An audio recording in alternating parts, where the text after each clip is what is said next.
새해를 맞는 여러분들에게 함께 하시기를 축원합니다. 기도 때도 그 말씀하셨지만 우리 집사님은 2000년으로 얘기를 하는데 진짜 그래요. 2000년도 엊그제 같아요. 저는 원고를 가지고 말씀을 드리면 우리가 지난해 2021년 엊그제 같은데 정말로 새해가 되버렸어요. 그건 번해가 되버렸고요.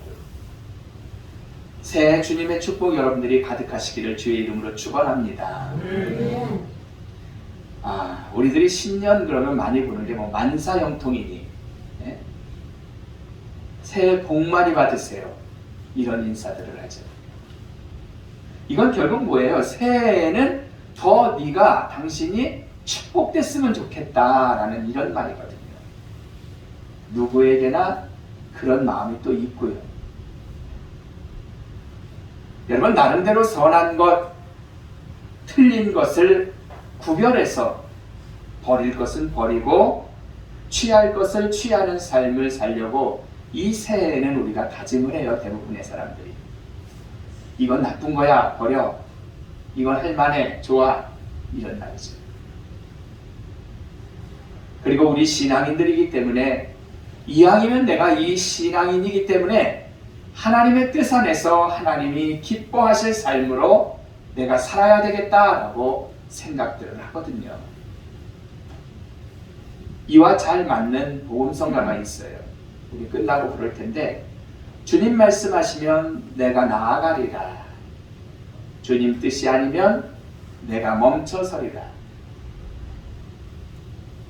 나의 가고 서는 것 주님 뜻에 있으니 오 주님 나를 이끄소서 라고 이 가사가 너무 좋잖아요. 그죠? 우리가 하나님의 뜻대로 행하겠다라는 거예요. 나의 가고 서는 것이 누구? 주님 뜻에 있다라는 거죠. 말씀대로만 살겠다라고 다짐을 우리가 하잖아요. 우린 예수 믿는 사람들이니까. 연약한 나를 주님께서 이끌어 주세요라고 간구하는 그런 말이거든요.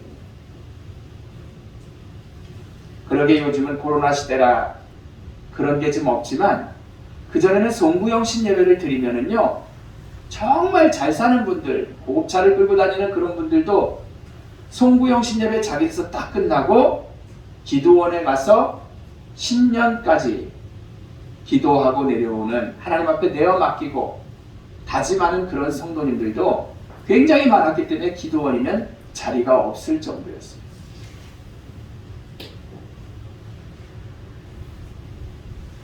여러분 왜 그분들이 그렇게 살만한데도 그럴까? 그 길이 살 길이라는 것을 분명히 아시는 분들이라는 거예요. 비록 작심 3일이 될지언정 새롭게 그리고 주님 앞에 나아가기를 원하는 간절한 바람이죠. 끝나고 잠도 못 자고 가서 기도원 가서 기도하는 그런 모습. 이왕이면 지나온 한 해는 후회도 되지만 던져버리시기를 축원합니다. 새롭게 새해를 설계하시는 우리 성도님들 되시기를 축원합니다. 한 해의 내 삶의 목표는 무엇인가? 2022년 맞아서 이 새해의 내 삶의 목표는 무엇인가? 여러분들 나름대로 저도 그렇고 여러분들도 그렇고 계획이 있을 줄로 압니다.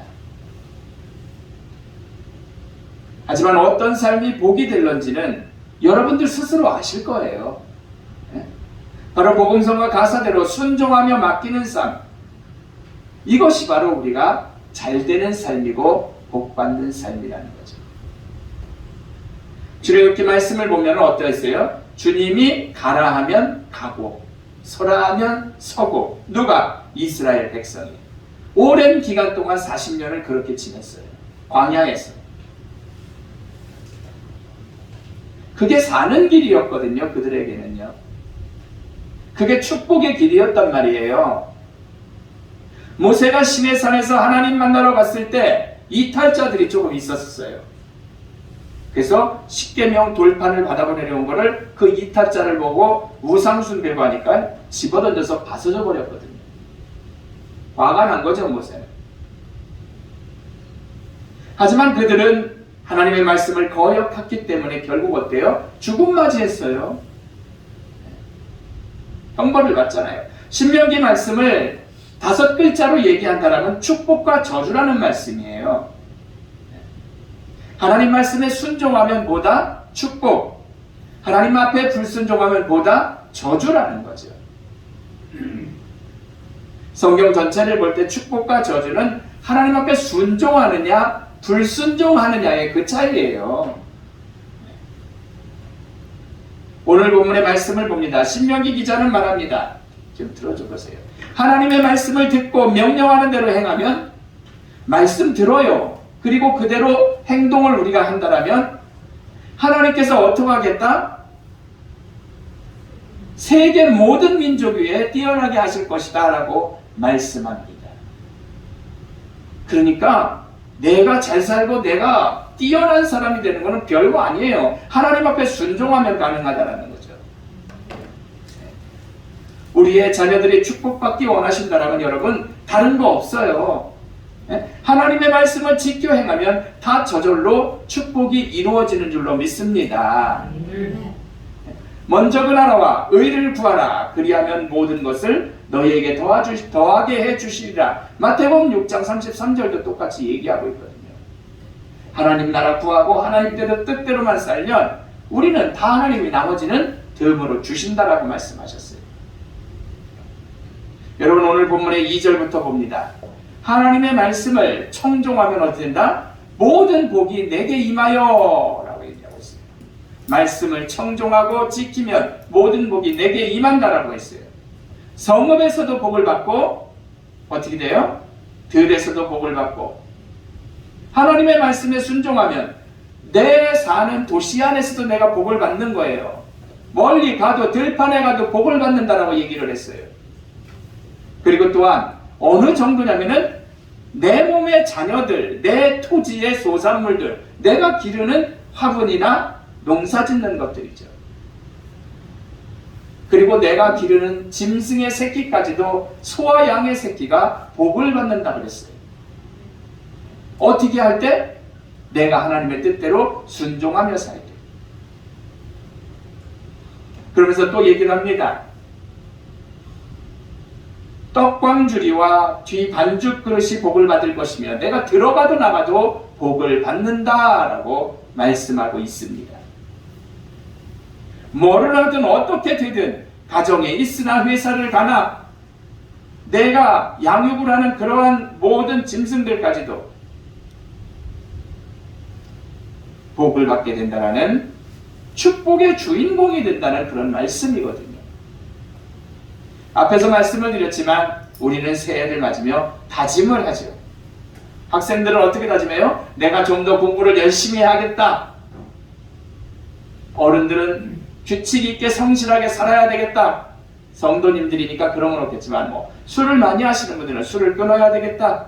담배를 피면 그걸 끊어야 되겠다. 이런 생각들을 본인들이 하신단 말이에요. 그러면 술, 담배의 문제는 죄는 아니다 할지라도 나름대로 다짐을 하는 걸 말씀드리는 거예요.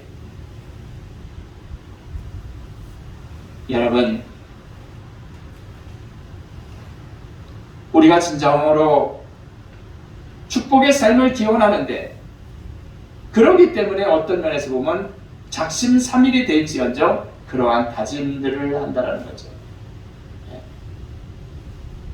새해 다짐을 하고 특별히 축복의 삶을 기원하는 게 우리들의 모습이거든요. 그러기에 새해가 어떨지 점쟁이를 찾아가기도 하고 운세를 보기도 하고 이 복받기 위한 행위들이거든요. 그러나 분명히 우리가 기억해야 될 것은 말씀대로 듣고 순종을 한다면 모든 것이 만사 오케이가 되는 줄로 믿으시기를 축원합니다. 새해 축복의 주인공들이 되시기를 원한다면 아멘 하시기를 축원합니다. 그리고 주님 앞에 순종하며 사시면 되는 거예요. 나 하나가 주님 앞에 온전히 서면, 순종하고 살면 나로 인해서 내 가족, 내 자녀, 심지어 내 집의 동물들과 이 식물까지도 복을 받는다라고 말씀해주고 있잖아요. 다른 사람이 내 가족, 내 직장 동료들이 축복되기를 원할 게 아니라 여러분들이 내가 먼저 변화시기를 축원합니다. 그러면 다 해결이 되고 복받게 되는 거예요. 여러분 생각을 해보세요.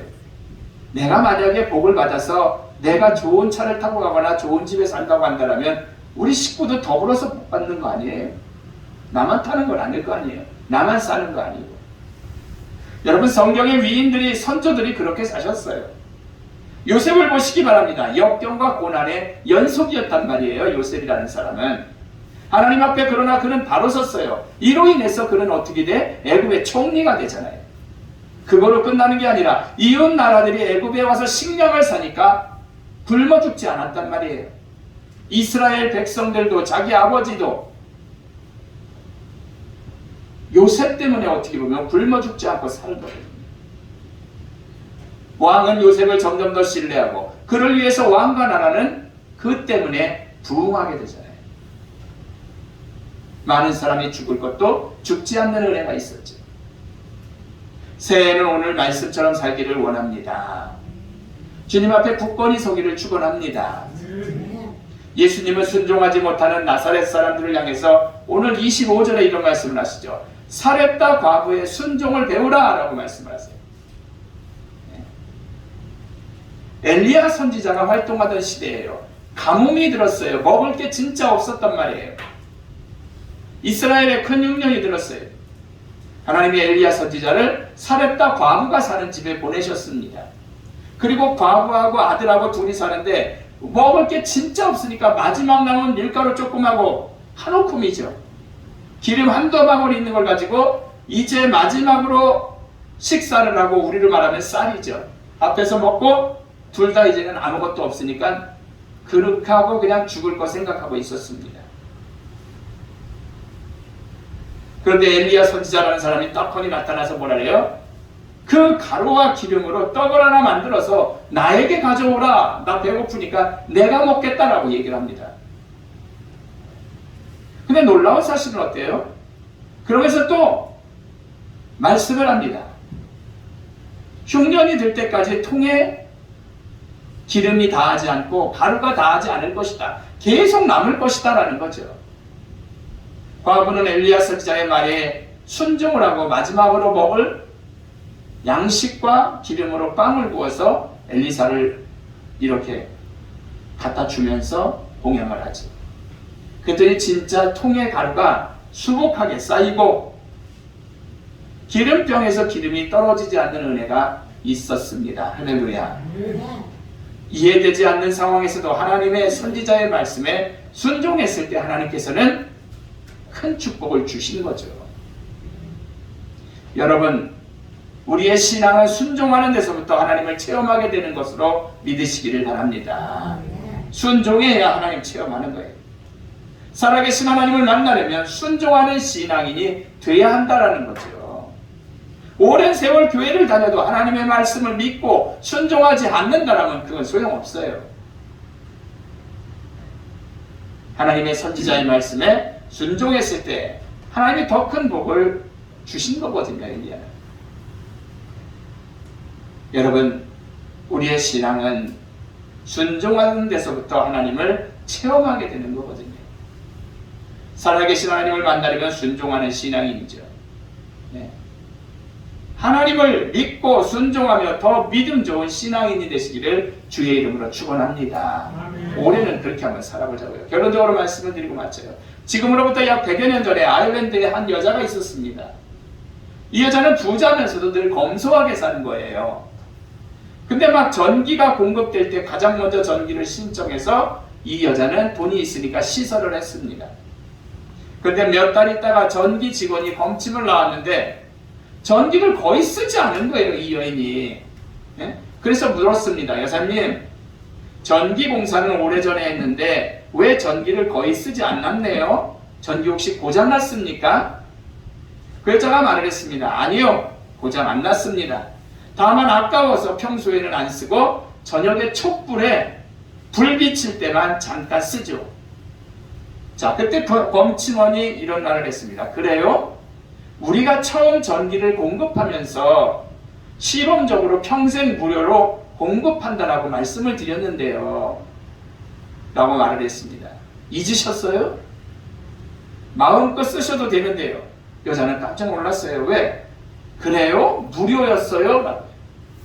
여러분, 하나님의 말씀에 순종하면, 지켜 행하면, 우리가 하나님의 말씀에 순종하고 지켜 행하기만 한다면 하늘로부터 공급되는 무료인 모든 것을 주시는 줄로 믿습니다.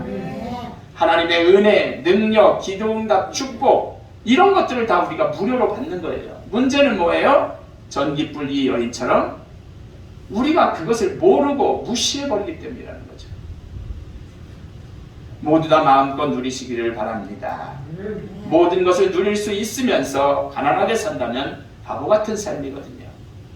새해는 가장 우선으로 주의 말씀에 순종하시는 가운데 축복의 주인공들이 되시기를 주의 이름으로 축원합니다. 기도합니다. 하나님